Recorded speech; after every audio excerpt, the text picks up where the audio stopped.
मैंने पहले भी आपसे कहा था कि चुनावी जुमलों के बारे में तो हम सब ने बहुत सुना है, लेकिन केजरीवाल जी तो एक नई हवा लेकर आए हैं चुनावी छलावों की। और ये वो केजरीवाल जी है, ये वो आम आदमी पार्टी की सरकार है जिसने 17 महीनों से ना इमामों को वेतन दिया, ना मौलवियों को वेतन दिया।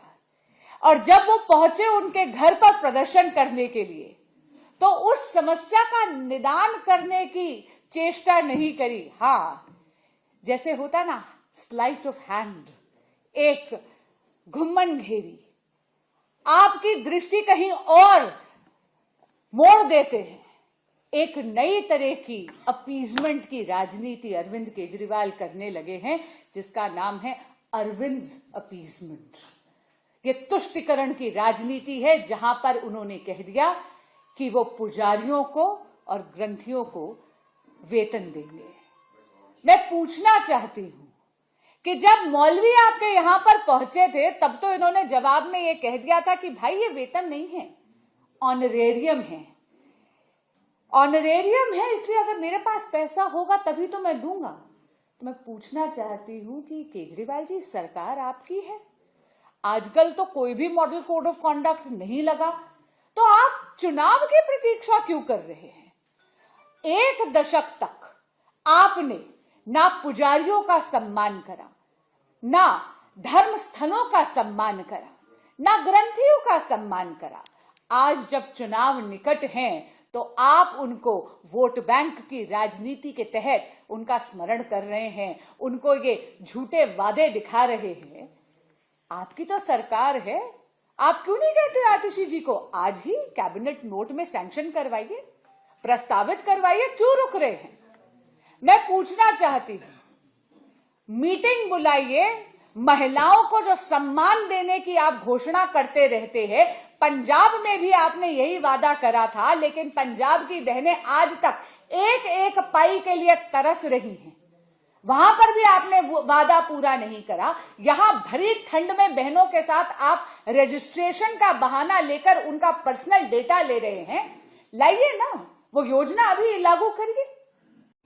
इसके लिए respected DG sir and respected police commissioner Shri ने क्लियर कट यही कहा है कि सभी लोग अच्छे से एंजॉय कर सके और अच्छी तरह से वो सेलिब्रेट कर सके, और कायदा की लॉ एंड ऑर्डर जो भी है उसका ठीक तरह से पालन हो, उस तरह से ये सेलिब्रेशन हो और लोगों को कोई प्रकार की दिक्कत ना हो, इस तरह से पुलिस का काम हो, ये सूचना दी गई है।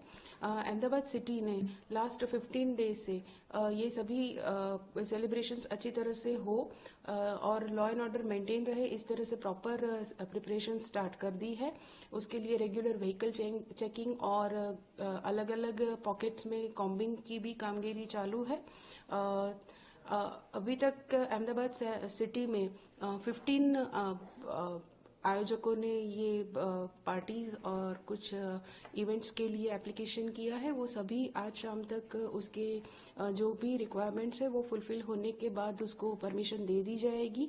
अहमदाबाद सिटी में 145 जितने नाका पॉइंट अभी हम लोगों ने आइडेंटिफाई किए हैं। 93 पुलिस पेट्रोलिंग वैन है जो लोकल एरिया में पेट्रोलिंग करेगी। 9 QRTs हम लोगों ने डिप्लॉय की है। 443 जितने ब्रेथ एनालाइजर्स हैं, जो भी मतलब चेकिंग पॉइंट्स है वहाँ पे ड्रिंक एंड ड्राइव का जो भी है उसको आइडेंटिफाई करने के लिए ब्रेथ एनालाइजर दिए गए हैं।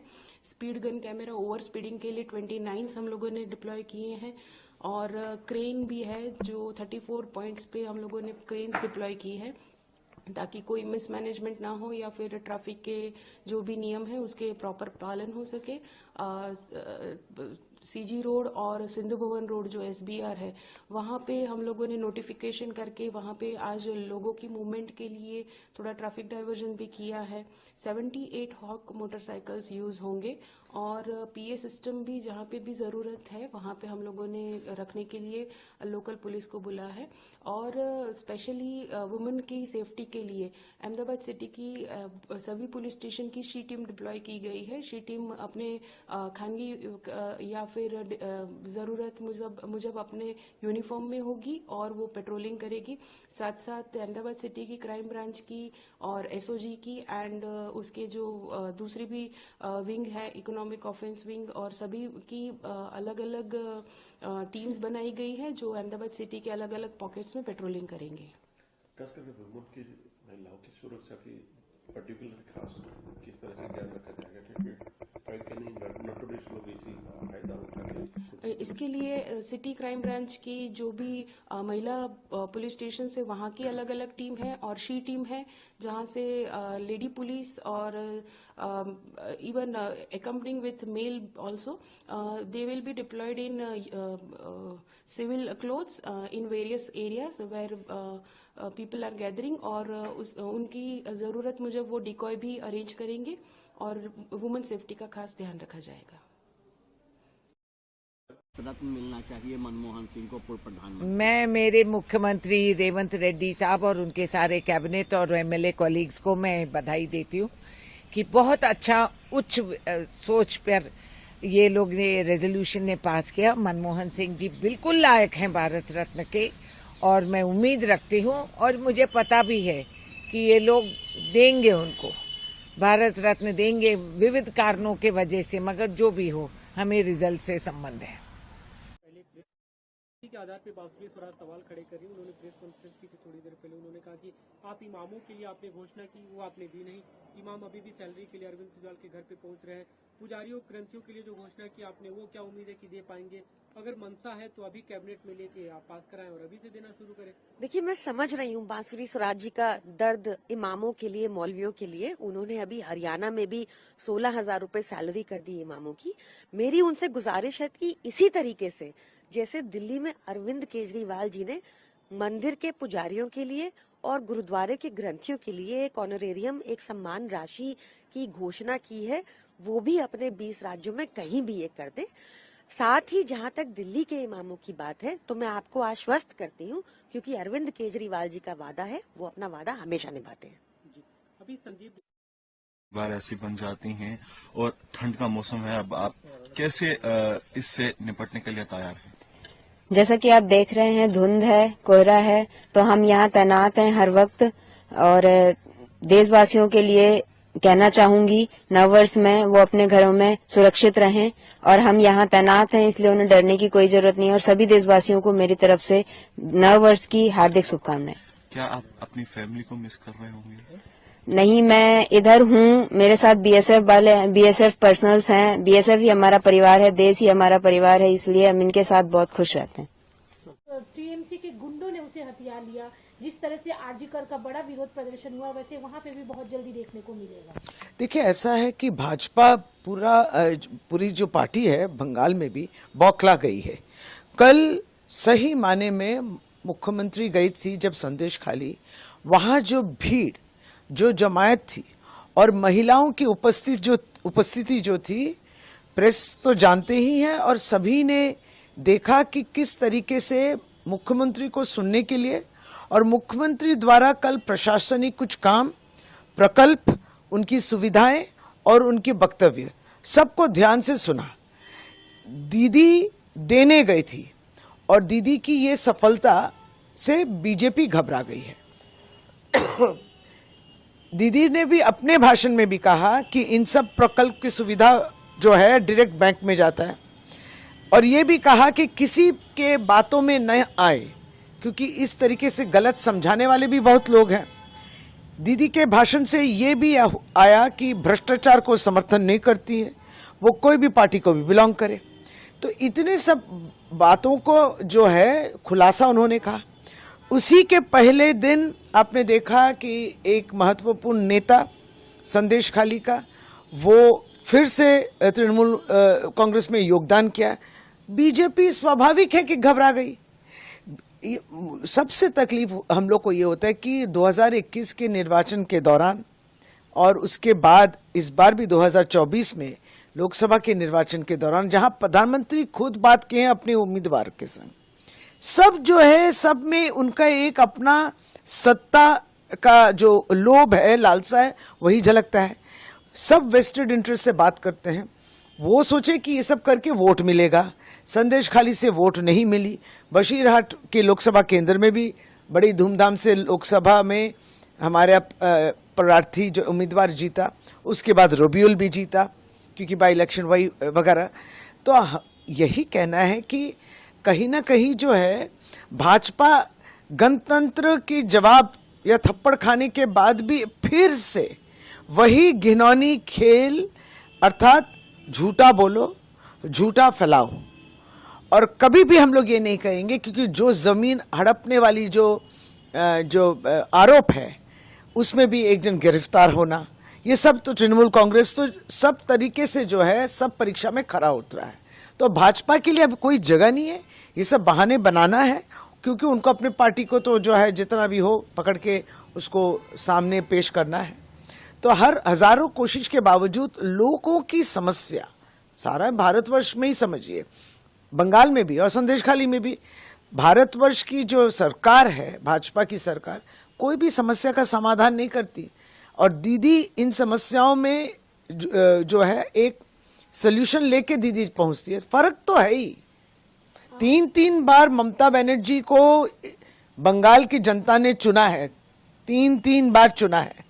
आप कभी भी बंगाल की इस राय को, मनुष्य लोगों की इस राय को नकार सकते हैं? नहीं कर सकते। भाजपा नहीं एक्सेप्ट करती, वो उनकी बात है। अब बात अगर संदेश खाली की करें तो सीएम के बाद इसे किस तरह से देखेंगे? फिर से हमने कहा कि एक तो बीजेपी के अंदर ही लड़ाई है, सभापति बोलिए, विरोधी दल के नेता बोलिए, फिर पूर्व सभापति जो हैं, सभी के अलग अलग टिप्पणी आप सुनेंगे। कोई जाएगा, कोई आगे जाएगा, कोई बाद में जाएगा। ये उनका अंदरूनी विरोध है, इस पे हमें कुछ नहीं बोलना है।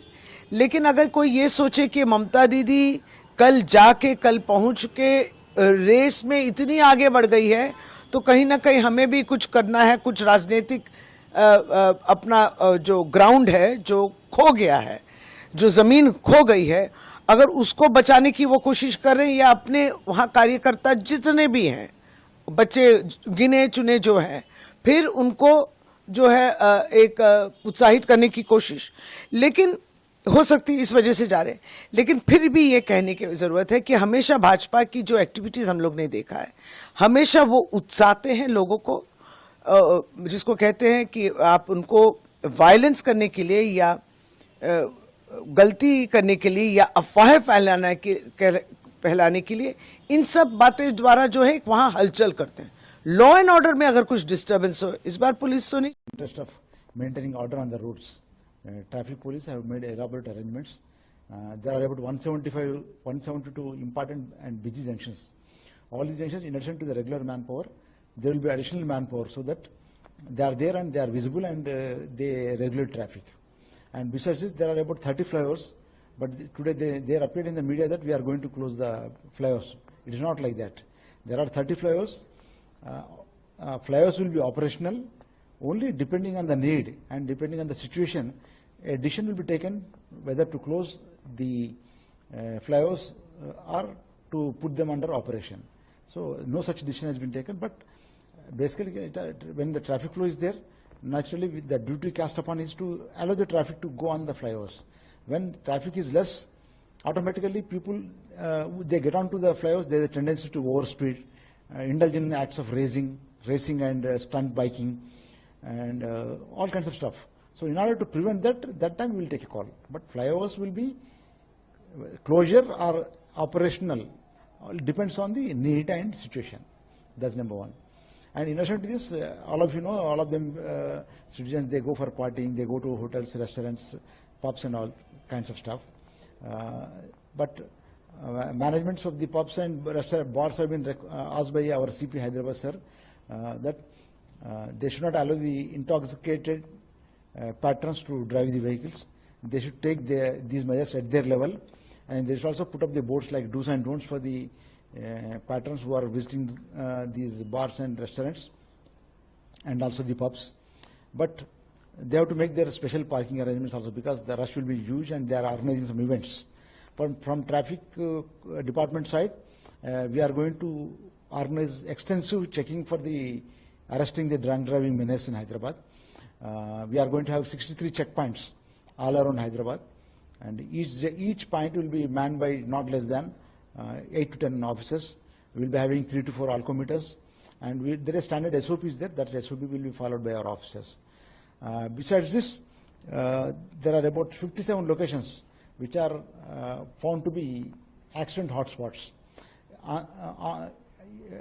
In those areas, we are going to put up zigzag barricading as a speed calming measure, so that people don't overspeed or they don't become victims of road accidents. Right. What about the fines? What will be the fine if caught drunk and drive on this day? Is it the Yeah, so drunk driving, the alcohol limit is 30 milligrams per 100 ml of blood. That is blood alcohol concentration. So even if one takes a shot of 30 ml, the reading will be 30 plus only. So naturally, he is liable for offence. As per 185 of Motor Vehicles Act, the penalty is 10,000 rupees, and it can lead up to imprisonment of 6 months. And if he is caught second time or for a subsequent offence, the penalty gets enhanced to 15,000 rupees, and also the imprisonment up to 2 years. It's not the question of penalty; it's the question of life. It is the question of you living, you remaining alive, and not only your life; it is somebody else's life also.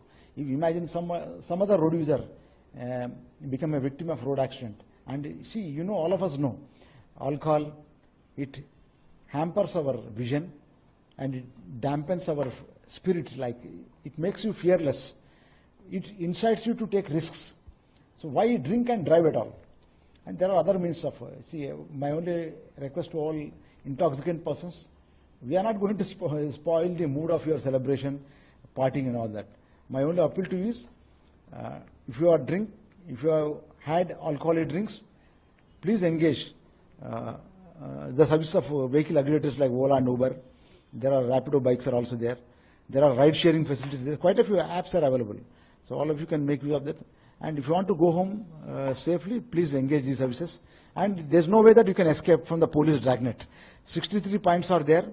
You will be caught. If you skip one, the second place you are there in. You are out.